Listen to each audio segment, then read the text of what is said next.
Você conhece alguma pessoa ansiosa?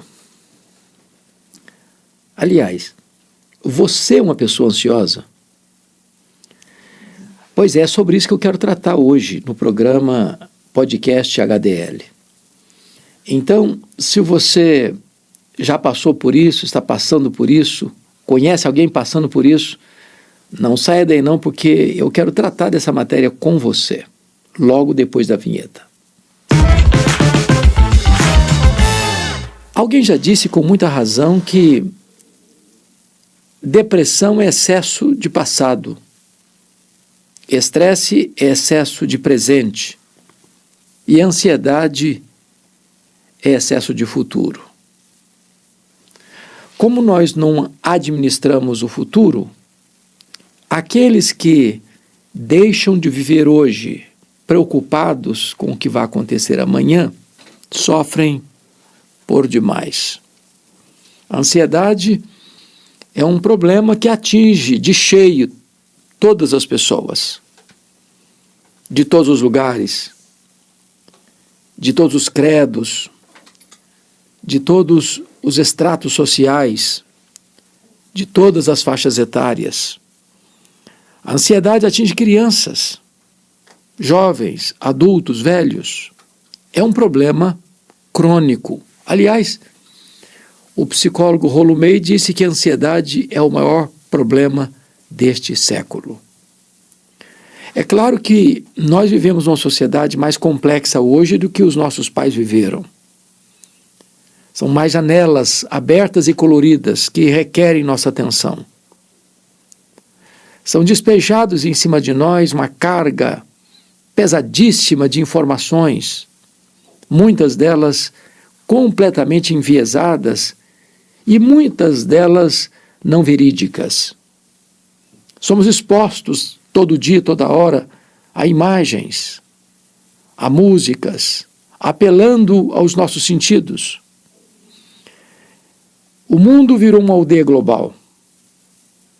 Entra pelos seus ouvidos e penetram pelos seus olhos e entram na sua casa mensagens do mundo todo, de tragédias a poucas coisas boas.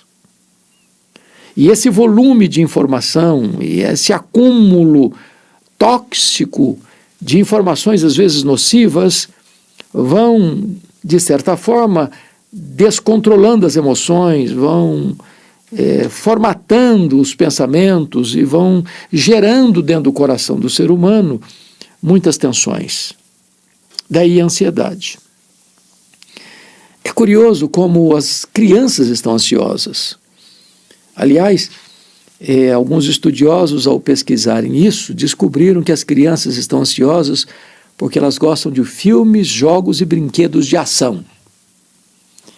E talvez o conteúdo infantil transmitido pela televisão e pelas mídias são muito inadequados para a faixa etária que eles têm.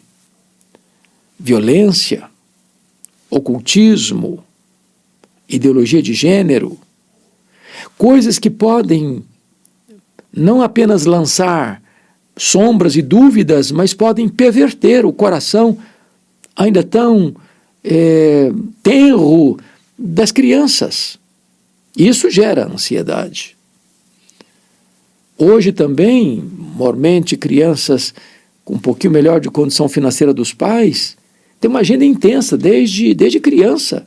É escola, é natação, é Kumon, é inglês, é esporte. E parece que as crianças não têm mais aquele tempo que tinham lá no passado de brincar mais solto, de curtir um pouco mais a vida, porque a agenda já está muito intensa desde a infância. E isso produz ansiedade. Também produz ansiedade o fato de os jovens hoje, diferente do nosso tempo, eu já estou com os cabelos brancos, quando um jovem, uma menina iam se casar, eles não tinham a preocupação que os jovens têm hoje. Por isso que os casamentos estão acontecendo mais tarde, os jovens estão se casando bem mais maduros, pelo menos do ponto de vista da idade cronológica, porque querem ter tudo pronto. No passado, nós casávamos com sonhos. Hoje, as pessoas não querem se casar sem ter casa própria, sem ter apartamento, sem ter carro, sem ter dinheiro, sem ter isso, sem ter aquilo. Na nossa época, nós tínhamos um ideal e construímos juntos. Esse fato de querer ter tudo pronto também gera ansiedade. Também gera ansiedade o fato de vivermos numa sociedade competitiva demais, onde você tem X oportunidades, mas 10 vezes mais candidatos àquelas oportunidades. Então, para você construir a sua vida e alavancar o seu futuro, você precisa prevalecer sobre o outro, você tem que ser melhor que o outro, ter melhores resultados, melhor performance, melhores condições. E isso deixa para trás um número muito maior de pessoas do que aquelas que avançam. E essa competitividade da sociedade gera não só ansiedade, até depressão. Há países, por exemplo, em que a exigência tamanha dos jovens, que alguns deles não conseguindo alcançar esses patamares, beiram a loucura, alguns até o suicídio. Então nós vivemos nessa sociedade complexa. Mas gera ansiedade também o fato de você olhar para as janelas da sua nação e do mundo e ver, parece-me, que os valores de ponta cabeça, a inversão de valores, a sociedade sem rumo, sem freios, sem absolutos morais. Nas palavras de Davi no Salmo 11, ora, destruídos os fundamentos, o que poderá fazer o justo? Ou seja, você vê hoje as pessoas aplaudindo o que deveriam ter vergonha. As pessoas terem orgulho daquilo que deveriam se envergonhar. As pessoas abertamente se expondo ao ridículo, à nudez, à promiscuidade sexual, à luz do sol, sem qualquer pejo. Você vê que não há a mínima chance de você assentar-se com a sua família num sofá para assistir um programa de televisão aberta sem ver uma cena de sexo, sem ver uma cena constrangedora de você ficar sem saber onde põe a cara. Tudo isso gera no coração das pessoas uma espécie de insegurança, de angústia.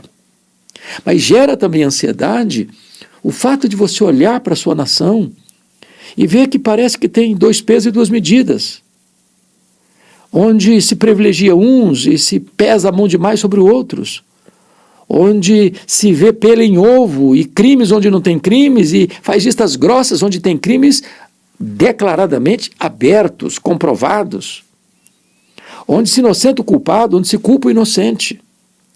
Esse cenário gera angústia, gera ansiedade, porque você perde a segurança jurídica, você perde a segurança de que o país está num rumo certo, você perde a segurança de achar que amanhã seus filhos, seus netos terão uma pátria livre onde possam criar a sua família.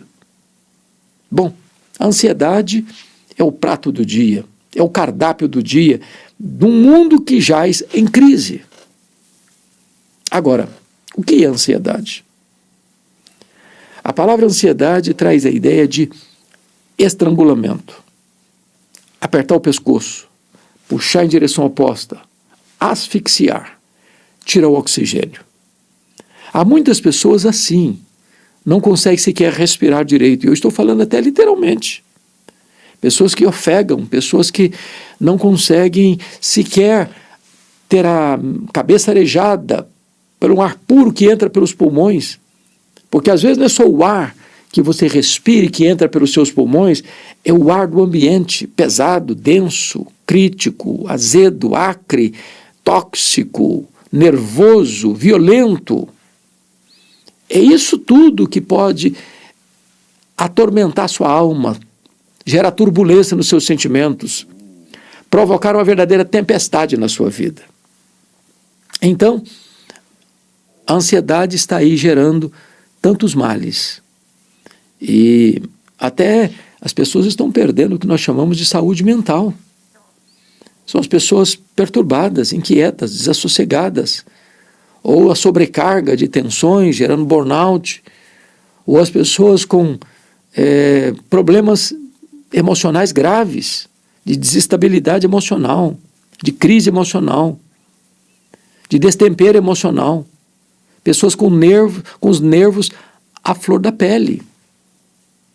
Isso está atrapalhando as famílias estressadas, crianças estressadas. Talvez por isso muitos casais estão optando por ter um cachorrinho do que ter um bebê. Estão optando pelos pets e não pelas crianças. E nós estamos vivendo essa relação em que os homens não sabem mais conviver uns com os outros e querem conviver com animais. Por quê? Porque a sociedade está adoecida, está estressada, está esfrangalhada emocionalmente. Agora, talvez você pergunte assim, mas tem jeito, tem saída para isso? Como é que a gente resolve isso? Ou quais são as causas dessa ansiedade primeiro? Como é que nós podemos identificar? Então me permita tomar aqui a carta de Paulo aos Filipenses para identificar 4 causas, ou melhor, 3 causas, depois de tratar do assunto. Primeiro, lá no capítulo 1 de Filipenses, ele fala que as circunstâncias da vida podem roubar sua paz, tirar sua alegria, deixar você estressado. Paulo, no capítulo 1, verso 12, diz: meus irmãos, eu quero cientificar-vos que as coisas que me aconteceram têm antes contribuído para o progresso do Evangelho. E quando Paulo fala as coisas que lhe aconteceram, do que ele está falando? Que circunstâncias são essas? Poderíamos resumir dizendo, olha, ele foi perseguido em Damasco, ele foi rejeitado em Jerusalém, ele foi esquecido em Tarso, ele foi apedrejado em Listra, ele foi escorraçado de Tessalônica, ele foi enxotado de Bereia, ele foi chamado de tagarela em Atenas, de impostor em Corinto, enfrentou feras em Éfeso. Ele foi preso em Jerusalém, foi acusado em Cesareia, enfrentou um naufrágio para Roma, foi picado por uma cobra em Malta. Ele chegou em Roma preso e algemado. Por onde esse homem andava, tinha turbulência atrás dele, tinha tempestade atrás dele. E às vezes, essas circunstâncias difíceis, amargas, dolorosas, carrancudas, podem tirar nossa paz, podem tirar nossa alegria e podem encher nosso coração de ansiedade. No capítulo 2,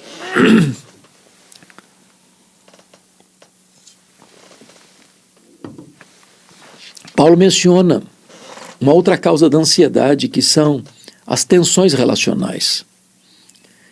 E ele alerta sobre o problema que tinha na igreja de Filipos, de partidarismo, de vanglória, cada um pensando só em si mesmo e não no que era do outro. Ou seja, tinha gente lá que era narcisista, só pensava nele mesmo. Tinha gente lá que só pensava no grupinho dele e não nas outras pessoas. E Paulo então corrige esse problema trazendo o exemplo de Cristo, quando disse: tende em vós o mesmo sentimento que houve também em Cristo Jesus. E ele dá o exemplo de quem foi Cristo. Ele diz: sendo Deus, não julgou como usurpação ser igual a Deus. Antes a si mesmo se esvaziou, assumindo a forma de servo. Assumindo então a forma de servo, humilhou-se até a morte e morte de cruz. Ou seja, aquele que é Deus abriu mão, se esvaziou, tornou-se servo, humilhou-se. E humilhou-se ao ponto mais profundo da humilhação, morrendo morte de cruz. Então, quando ele estava na cruz, ele ainda ora para aqueles que o maltrataram, o cuspiram, o vilipendiaram, dizendo: Pai, perdoa-lhes, porque não sabem o que fazem. Então, quando você tem relações trincadas, rachadas, quando as pessoas que caminharam com você não caminham mais, quando pessoas que andavam com você hoje criticam você, quando pessoas que você tinha na mais alta conta hoje se voltam para serem seus inimigos e acusadores, se você nutrir mágoa, se você guardar rancor, se você encher e empapuçar a sua alma de amargura, se você desejar o mal e até mesmo acionar o braço da vingança, você vai ficar ansioso, porque isso não resolve o seu problema, isso vai gerar mais problemas para você. E aí, Paulo mencionou uma terceira causa da ansiedade, está lá no capítulo 3, versículo 19 de Filipenses, quando ele disse que algumas pessoas só se preocupam com as coisas terrenas. O apego ao dinheiro, a avareza, a ganância, a sede de ficar rico. E a Bíblia diz que o amor do dinheiro é a raiz de todos os males. E aqueles que querem ficar ricos a qualquer preço, a qualquer custo, caem em tentação e cilada e atormentam a sua alma com muitos flagelos. Mas a piedade com contentamento é grande fonte de lucro. Então toda pessoa que faz do dinheiro seu Deus e busca a riqueza a qualquer jeito, de qualquer modo, a qualquer preço, essas pessoas não têm paz. Elas são atormentadas porque o Deus delas é o dinheiro. Elas não possuem dinheiro, elas são possuídas pelo dinheiro. O dinheiro as escraviza. Elas não têm apenas dinheiro no bolso, elas têm dinheiro entronizado no coração. Então, o que fazer quando você vê algumas fontes de ansiedade querendo enfiar as suas garras em você? Tem saída para isso?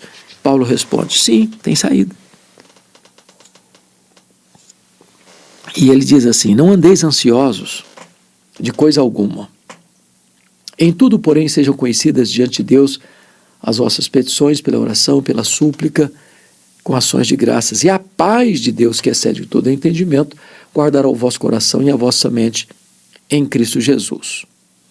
Então, a primeira coisa que você resolve como remédio eficaz para lidar com a sua ansiedade, ou até mesmo com doenças mentais, ou angústia da alma, ou angústia que atormenta a sua mente, é aprender a orar corretamente.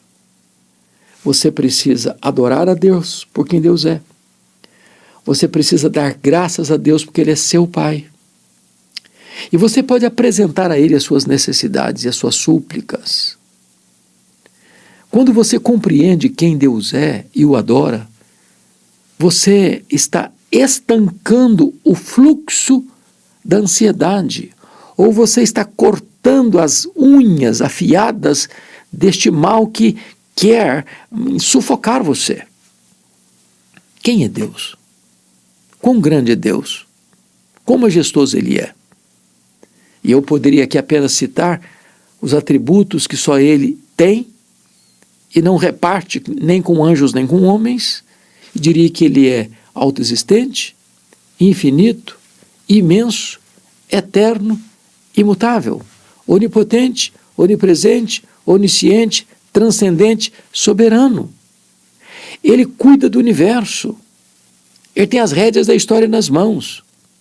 Ele quem dá vida, tira a vida, põe no trono, tira do trono. Ele está no controle não só do macro-universo, mas do micro-universo.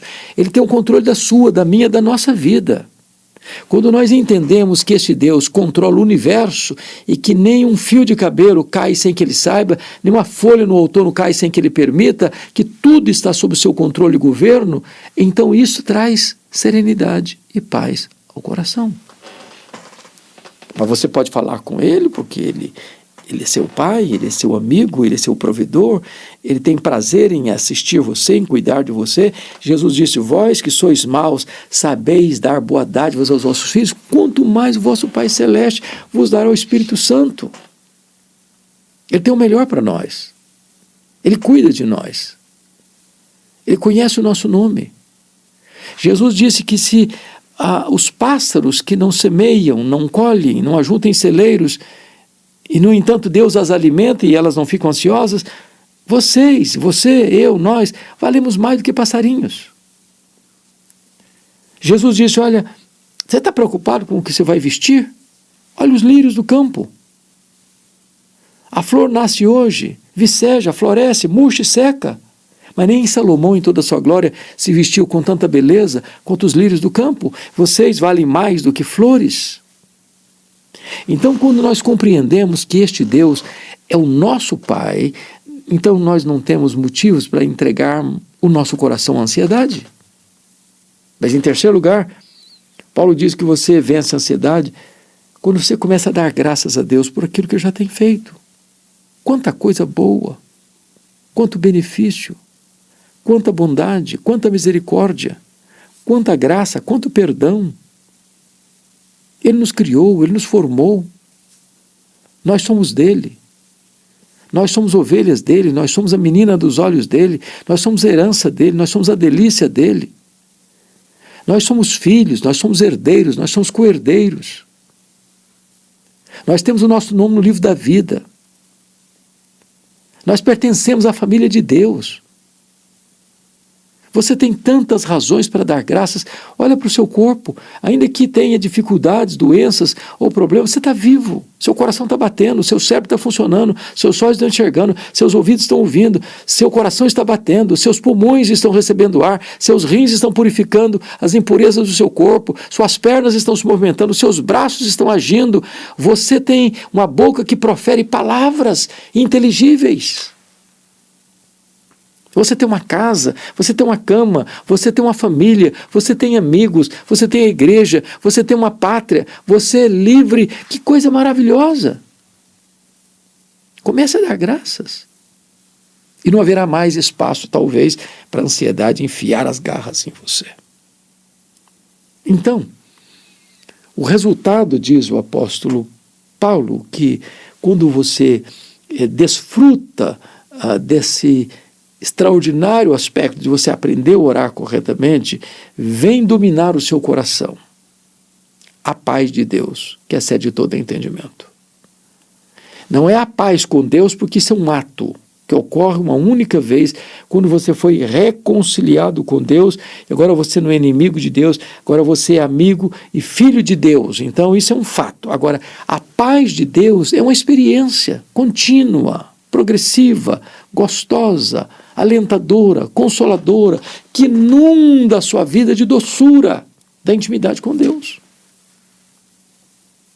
Quando a ansiedade tenta entrar, não consegue mais. Porque a paz de Deus, que excede todo entendimento, guardará. E a ideia de guardará aí é montar guarda, montar sentinela. É Deus colocando uma soldadesca ao redor da sua cabeça e do seu coração, da sua razão e da sua emoção. Dizendo, aqui não tem mais espaço para a ansiedade entronizar-se. Então, como é que você lida com isso? Para ter saúde mental, para ter saúde emocional, para estar livre da ansiedade, é aprender a orar corretamente. Mas ainda você pode lidar com isso quando você aprende a pensar corretamente. Porque Filipenses 4,8 diz, tudo que é verdadeiro, tudo que é puro, tudo que é bom, tudo que é de boa virtude, de boa fama, de virtude, seja isso que ocupa o vosso pensamento, ou seja, você vence ou você é vencido, dependendo da maneira como você lida com a sua cabeça. Assim como o homem pensa, assim ele é. Se você joga para dentro da sua mente só coisa ruim, é isso que vai acontecer com você. Se você nutre os seus pensamentos só de coisa ruim, é o que vai sair daí, é isso, coisa ruim. Mas se você alimenta a sua mente com a verdade, com a santidade, com a pureza, com aquilo que é bom, com aquilo que é justo, com aquilo que é louvável, então do pensamento vai ser coisa boa, que vai direcionar a sua vida no caminho, na vereda da justiça. Mas em terceiro lugar, Paulo diz que você vence a ansiedade quando você ora corretamente, você pensa corretamente e você age corretamente. Talvez o grande problema dos cristãos da atualidade não é nem tanto a ignorância. A ignorância é um problema sério. A Bíblia diz que o meu povo está sendo destruído porque lhe falta o conhecimento. Então, não conhecer a verdade é render-se à loucura, à destruição. Agora, nosso problema maior é o fato de, sabendo, não praticar. Se nós praticássemos o que nós já sabemos, nossa vida seria outra. A desobediência, a rebeldia, a cerviz endurecida, pescoço duro que não se curva. Isso é o problema. Porque não importa o quanto você sabe, se você não pratica não adianta nada. Aliás, você se torna ainda mais culpado e mais responsável. Então, numa sociedade adoecida, numa sociedade que está confusa, onde pais e filhos estão estressados, onde marido e mulher estão estressados, onde empresários e empregados estão estressados, onde governantes e governados estão estressados, onde as mídias sociais despejam palavras tóxicas todo dia sobre a sua mente. Neste mundo que está doente, que está prostrado, caído, é muito importante você ser um agente de cura. De você não só experimentar uma vida de paz e não de naufrágio emocional, uma vida de equilíbrio mental e não de destempero emocional, uma vida de sanidade e de santidade, é fundamental para mostrar para essa sociedade que podemos viver num mundo mau, mas dentro de um padrão superior, que é ditado não pelas regras deste mundo que jaz no maligno, mas procedentes e emanados da verdade da palavra de Deus que permanece para sempre. Então lhe pergunto para encerrar, você conhece alguma pessoa ansiosa? Você é uma pessoa ansiosa? Você já viu alguma pessoa ansiosa hoje? Possivelmente você deve ter se olhado no espelho. Então eu quero dizer para você que tem saída. Talvez o caso seja tão crônico que você precisa de recursos medicamentosos. Mas eu vou lhe dizer que a saída melhor não está num comprimido que você consegue comprar na farmácia. Não está num spa no final de semana, nem mesmo numa viagem idílica. Você não vai resolver esse problema da ansiedade comprando uma casa maior, comprando um carro mais novo, usando roupas de grife ou frequentando os restaurantes mais conceituados. O que você procura em coisas, você só encontra em Deus, você só encontra em Jesus. Ele veio não para roubar, matar e destruir. Ele veio para dar vida e vida em abundância. Se você entregar sua vida, o comando dela ao Senhor Jesus, se você se render a Ele, e Ele ter todas as chaves dos cofres do seu coração e controlar todo o seu ser, você verá que em lugar da ansiedade, você terá a paz de Deus que excede todo entendimento. Se essa palavra então foi útil ao seu coração, eu peço a você que você a compartilhe com as pessoas que você conhece. E se você ainda não está inscrito neste canal, eu peço a sua gentileza de nos ajudar, inscrevendo-se e nos ajudando a distribuir esta palavra de vida que emana da palavra de Deus. Deus abençoe sua vida, Deus abençoe seu coração. Até breve, se Deus quiser.